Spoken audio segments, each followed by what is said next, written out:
প্রিয় বন্ধুরা, আমি আজকে তোমাদের জন্য একটি নতুন ভিডিও নিয়ে এসেছি।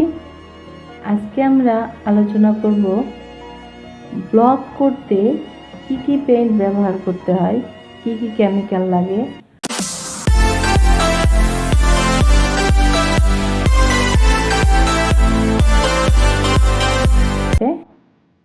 তো আমি প্রথমে দেখিয়ে দেব কি কি কেমিক্যাল ইউজ করা যায় এবং কোনটা কোনটা ছাড়া চলবে,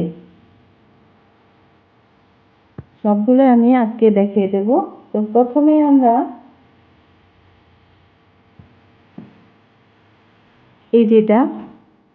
এটা হচ্ছে হোয়াইট পেস্ট। এই হোয়াইট পেস্টটা দিয়ে আমরা মূলত গাঢ় কাপড়ে রংটা করব। গাঢ় কাপড়ের রংটা বেস হিসেবে আমাদের এই হোয়াইট পেস্টটা ইউজ করব। এরপরে আসছে মিউটেক্স। এই মিউটেক্সটা আমরা হালকা কালারের ফেব্রিকে রং করার জন্য মিউটেক্সটা ইউজ করব।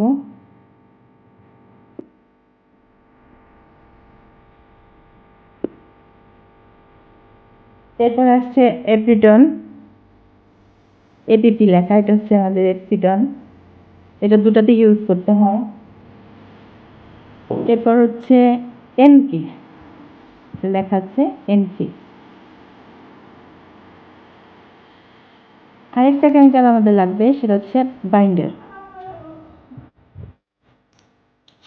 এই কয়টা কেমিক্যাল ছাড়া আমরা কাজ করতে পারবো না, আমাদের এই কয়টা কেমিক্যাল অবশ্যই লাগবে। এরপরে একটু বলে দেই, আমি তো প্রথমেই বলেছি যে হোয়াইট পেস্টটা আমরা করব যে আমাদের গাঢ় কাপড়ের যত কালারগুলো আছে গাঢ় রঙের, সেগুলোতে আমরা হোয়াইট পেস্ট বেস করে তারপরে আমরা রং করব। তারপরে আমরা নিয়ে এসেছি F53। তারপরে কেমিক্যাল হচ্ছে অক্সাল। এই যে একটু কাছ থেকে দেখাচ্ছি, এটা হচ্ছে অক্সাল।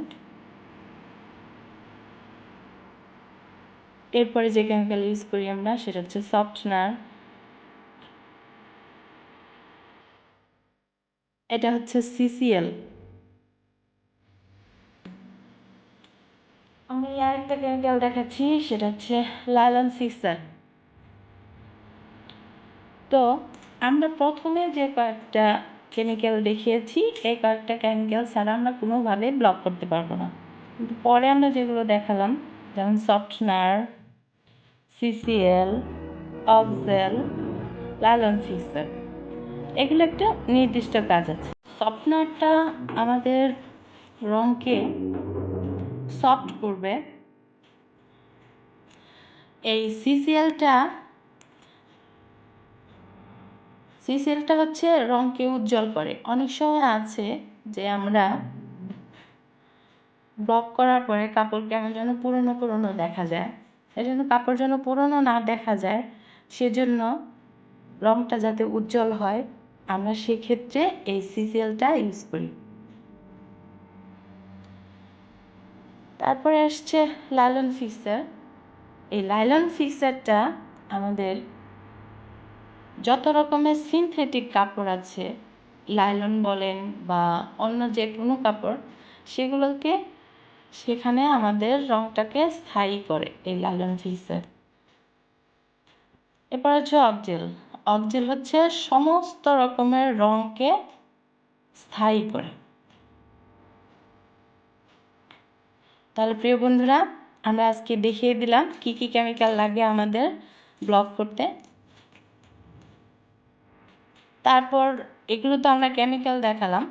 এখন আরেকটা জিনিস হচ্ছে, এই কেমিক্যালের সাথে আমরা কিছু রং ইউজ করি, এরকম অ্যাক্রামিন কালার বলে এগুলোকে। এটা হচ্ছে হলুদ, এটা আমরা পেয়েছি নীল, এটা হচ্ছে লাল, এটা সবুজ। এই কয়েকটা কালার দিয়ে আমরা নানান রকমের কালার তৈরি করতে পারবো। যত খুশি আমরা কালার তৈরি করতে পারবো এই কয়েকটা কালার দিয়ে। আর আমি নিয়েছি এখন ছোট ছোট কৌটো। কাজ করার পর যখন এই রঙগুলো বেঁচে যাবে তখন আমরা এই ছোট ছোট জারে রঙগুলোকে বাঁচানোর জন্য এরকম করে ভরে রাখি। এই যে দেখেন আমি কিছু রঙ রেখেছি। এই রঙগুলো যদি বাতাস না ঢুকে ভালো করে সিল করা থাকে তাহলে কিচ্ছু হয় না। রেখেছি।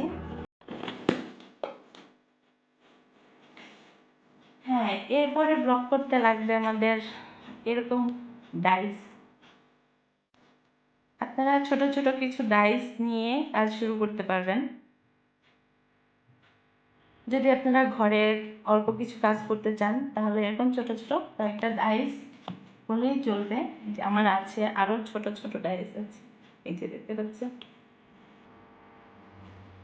এই যে এখানে আছে একটা।